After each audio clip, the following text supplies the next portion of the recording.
আসসালামু আলাইকুম। ধন্যবাদ আপনাদের সকলকে। ধন্যবাদ জানাই আমার মিতাই বলি, ওনার নাম নূর মোহাম্মদ, আমার নাম প্রিন্সিপাল নূর মোহাম্মদ মনির।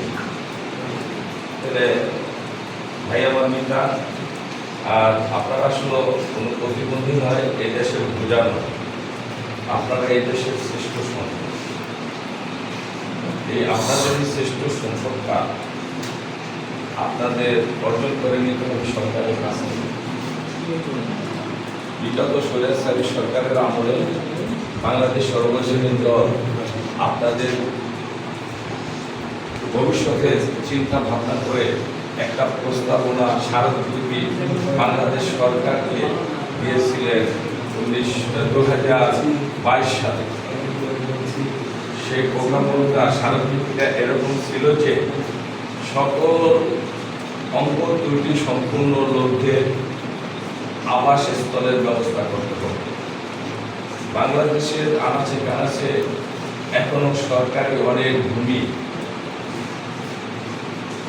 রয়ে গেছে এবং আপনারা অনেক বিষয় আছে সরকারের ভিতরে যে সকল কর্মকাণ্ডগুলো, এগুলো হয়তো আমরাও জানি না। বাংলাদেশের ম্যাক্সিমাম 30% সম্পদ, সেই সম্পদগুলো ভূমি আইনে সেগুলা বাংলাদেশের পরিবর্তে ভারত সরকারের নামে পক্ষে নিবন্ধিত হয়েছে বা রেকর্ড করতে হয়েছে। আমরা দাবি করেছিলাম যে সকল ভারতীয়রা বাংলাদেশের সম্পদের দাবি করছেন যে 30% সম্পদ, সেই সম্পদগুলো তারা যেহেতু বাংলাদেশে নেই, তাদের সম্পদগুলো এখানে রয়ে গেছে হিন্দুদের সম্পত্তি, এই সম্পত্তিগুলো অঙ্গহানি ব্যক্তিদের জন্য বরাদ্দ করা হবে এবং তাদেরকে সেখানে ভবন নির্মাণ করে বসবাসের উপযোগী একটা পরিবেশ দেওয়া হবে। আজকে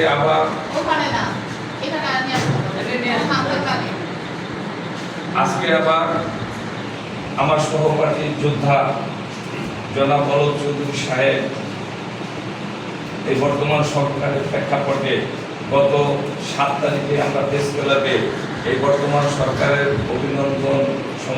অভিনন্দন জানানোর জন্য একটা সংগঠনের আয়োজন করেছিলাম।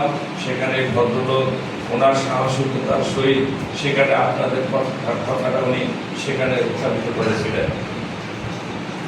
সেই উত্থাপিত কথা লেজ ধরেই আমরা সিদ্ধান্ত নিলাম যে তাহলে আমাদের এখানে যেহেতু অঙ্গহানির একটা সংগঠন আছে, আমরা এই সংগঠন নিয়ে একটু আলোচনা করি, দেখা যায় তাদের সমস্যাগুলো কি আছে।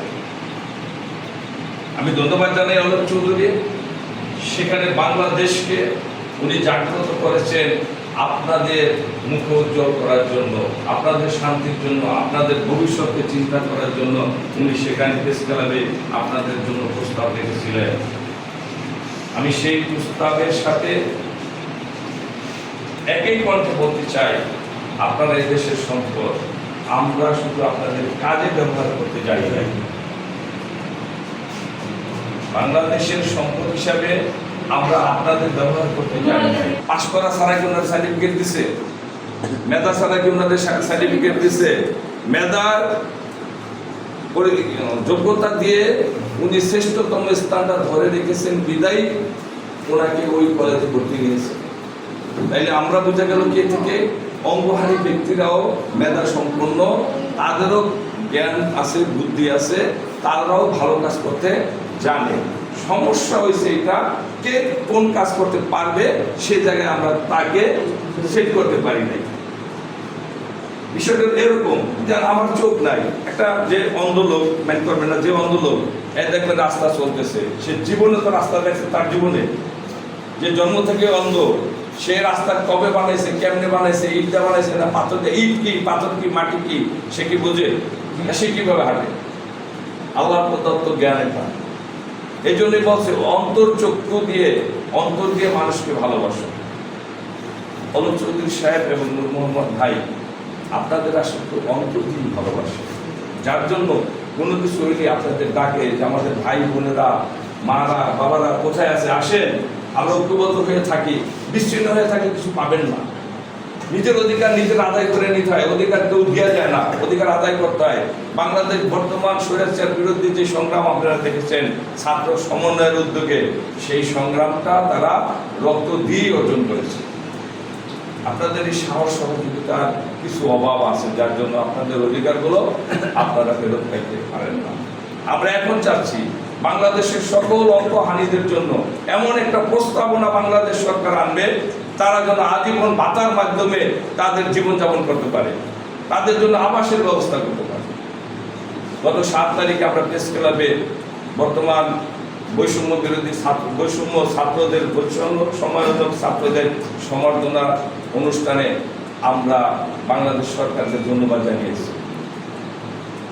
ডক্টর ইউনূস সাহেব বাংলাদেশের রাষ্ট্রের উপদেষ্টা, উনি ভালো মানুষ, যোগ্যতা সম্পন্ন মানুষ এবং বিশ্ব নিয়ন্ত্রণ করার মানুষ। এমন লোক বাংলাদেশে থাকার পরও আমাদের দেশে দুর্নীতি, আমাদের দেশে অন্যায় অবিচার, আমাদের দেশে অর্থের অভাব, হাহাকার, লুটপাট, কেন আমরা এই অবস্থার মধ্যে আছি? এই অবস্থা থেকে আমরা পরিত্রাণ পেতে চাই, অবস্থা থেকে আমরা বেরিয়ে আসতে চাই। আমরা বাংলাদেশ সরকারের আজকে আমাদের মিটিং, সকালে আপনাদের মিটিং করার উদ্দেশ্য আপনাদের এখান থেকে কিছু জ্ঞান নিয়ে, আপনাদের কাছ থেকে কিছু শিখে আজকে আমি প্রেস ক্লাবে আপনাদের কথা সেখানে তুলে ধরব। আপনাদের সুখের জন্য, শান্তির জন্য, আপনাদের আবাসস্থলের জন্য, আপনাদের কাছ থেকে আপনাদের সেবা করারই আমার ধর্ম। আমি চাই আপনাদের পাশে থাকতে, আপনাদের সেবা করতে, আপনাদের নিয়ে ভাই ভাই হিসাবে মিলেমিশে একসাথে বাস করতে। এমন একটা সমাজ ব্যবস্থা চাই যে সমাজ ব্যবস্থায় কোনো ঘৃণা থাকবে না, অন্যায় থাকবে না, অবিচার থাকবে না। আমরা সবাই মানুষ, এক মানুষ সত্তার মধ্যে আমরা বাস করতে চাই। কোনো হিন্দু, খ্রিস্টান, বৌদ্ধকে বিভেদের সৃষ্টি করে আমাদের দেশে রক্তপাতের কোনো অবকাশ নেই। আমরা চাই বাংলাদেশ একটা শ্রেষ্ঠতম দেশ হিসেবে বিশ্বের কাছে পরিণত হোক। আমরা সেরকম একটা বাংলাদেশ চাই। আমরা চাই বাংলাদেশে ঘুমিয়ে থাকলে আমরা স্বপ্ন দেখব, স্বর্গের স্বপ্ন, যে স্বপ্ন আমাদের জীবনকে সুন্দর ও সফলতা দান করতে পারে, সেই স্বপ্ন আমরা দেখতে চাই। আমরা চাই এদেশে বিশ্বের অন্যান্য দেশের লোক বাংলাদেশে বসবাসের জন্য আক্ষেপ প্রকাশ করবে যে আমরা বাংলাদেশে যদি বাস করতে পারতাম আমাদের জীবনটা তো সুন্দর ও সার্থক। কারণ বাংলাদেশ আল্লাহর সৃষ্টি পাকের শ্রেষ্ঠতম স্থান, যে স্থানে ষড়ঋতুর দেশ, 6টা আবহাওয়া বিরাজ করে বাংলাদেশে। বিশ্বের মধ্যে শুধু একটা দেশে শ্রেষ্ঠতম 6টা আবহাওয়া বাংলাদেশে বিরাজ করে, অন্য কোনো দেশে এরকম শান্তিময় দেশ বিশ্বের আর কোথাও খুঁজে পাওয়া যায় নাই। আপনারা যত বড় দেশের কথাই বলেন, আমেরিকা, ইউরোপ, ইতালি, কানাডা, সেসব দেশে দেখবেন 2 ঋতুর দেশ, হয়তোবা -ডিগ্রি ঠান্ডা, অথবা 50 ডিগ্রির উপরে তাদের তাপমাত্রা, এসব দেশে তারা বাস করে। আমাদের শান্তিময় দেশে আমরা শান্তি স্থাপন করতে পারি নাই। আমাদের নৈতিক বৈশিষ্ট্য, চরিত্রের জন্য আমাদের চরিত্রগুলো পরিবর্তন করতে হবে।